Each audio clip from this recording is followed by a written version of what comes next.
So my name is Ryan Gantz. I'm a user experience designer, and I work largely on the web, and that means I build websites, such as these websites, and mobile applications. I use Photoshop and HTML and CSS and all of these tools. I work with a lot of very talented people at Vox Media, but I'm largely self-taught. I wasn't trained for this. I actually majored in English. Here are some of the books I have read. I did read a lot of American literature, English literature, and I wrote a lot of essays, lots and lots of essays and papers.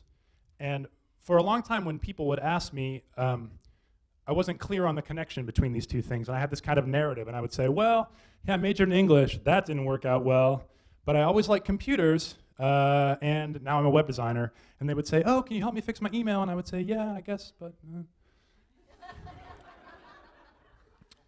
There are two YouTube videos that I keep going back to. One of them is a video of Steve Jobs giving the commencement at Stanford in 2005, and he talks about connecting the dots of your life by looking backward. I was thinking about this, and I sort of realized recently that there's more connection between my English major and my career as a user experience designer than I realized. For context, what is user experience design? It's designing anything we experience, right? Whether it's a checkout line at a grocery store, or a tool, or a website, or something else. On the web, we talk about the structure of things, the elements that you manipulate, and the visual, and there's more layers than that, but altogether that creates user experience. A good way to think, to get a sense of it is, what is bad user experience? This is a website, I want to check on my 401k. So I click on benefits, but no, I actually need to click on this benefits link over here, and then launch a series of bad pop-ups, and then I feel dumb, but it's not my fault because they didn't make user experience a priority. There's some other reason this happened, right? Bad user experience is everywhere. You've experienced it.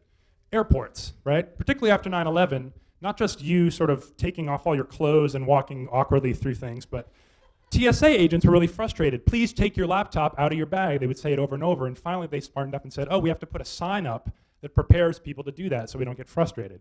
These are real-life experiences that affect actual humans, people. On the flip side, good user experience. This is a Jeff Veen classic. He used to work at Adaptive Path.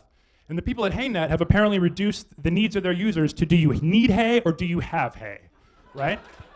Not fantastic visual design, but excellent user experience because they know their audience. An iPad is good user experience. My son has been using touchscreen since he was roughly 1.5. He can open Netflix, switch movies, do all kinds of things. And watching him use apps for children or using any children toy is actually a really interesting lesson in user experience. Kids throw things into the bath. Did the toy maker consider that? That's user experience. And to design things like this, you have to ask certain kinds of questions. Who is going to use this thing? How do I want them to use it? What assumptions does a child bring, or does a TSA agent bring that someone else wouldn't bring? That's user experience design. More recently, I was composing a tweet. And I spent a fair amount of time composing the tweet. I was futzing around with commas and language and word choice and thinking about the friends of mine who would be reading it. And I realized that I was making user experience decisions. I was thinking about the people reading it and what they would bring to the table, right? Because ultimately, the structure of a sentence is a user experience, right? Like, what is more fundamental than bringing someone from the beginning of a sentence to the end of a sentence, and you have commas and apostrophes and syntax and all these things that no one on Facebook can use properly to give that experience. But if you take a step back from the sentence, like anytime you're communicating or building an argument, that's creating an experience for your users.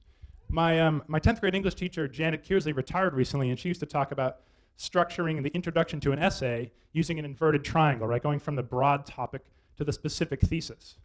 And anytime you do that, that's a design pattern that just happens to be a pattern for writing. This is all leading a user through an experience. And so what I come to is that, whether you're dealing with writing or design, there are these layers of creating an experience that have parallels. Impressively, this particular protest sign fails at all 6. I don't know what they were thinking or what they're trying to say. I keep looking at it, and you can't even hold the sign without failing. The skill that's at work here is putting yourself into someone else's shoes. I'm very tall. When I use ATMs, I hit the wrong buttons because the touchscreen is at the wrong angle. Did they not consider that? Maybe I'm an edge case. I don't know. When you're composing a text for your wife or your friend or your boss, You make decisions about language based on the context you know they'll have. This is about empathy. The second video I keep going back to is Mr. Rogers defending PBS to the Senate Commission in '69. Watch it if you haven't. It's a fantastic instruction on how to build an argument because he gets out of the way. He's not a politician. He lets the message shine through, and that message is empathy.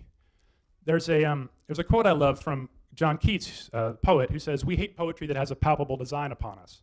Sometimes the best design is completely transparent.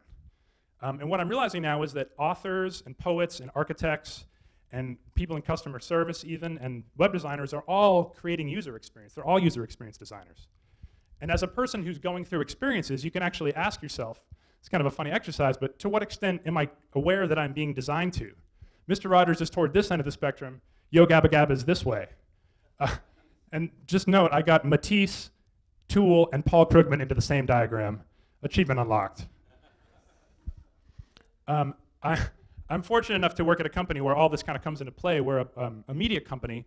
I build the tools and the products that are visually appealing and that are easy to use. We have a team of writers who are creating narrative experiences about different subjects, and that's all user experience. We're all kind of working in different mediums, but to build things together.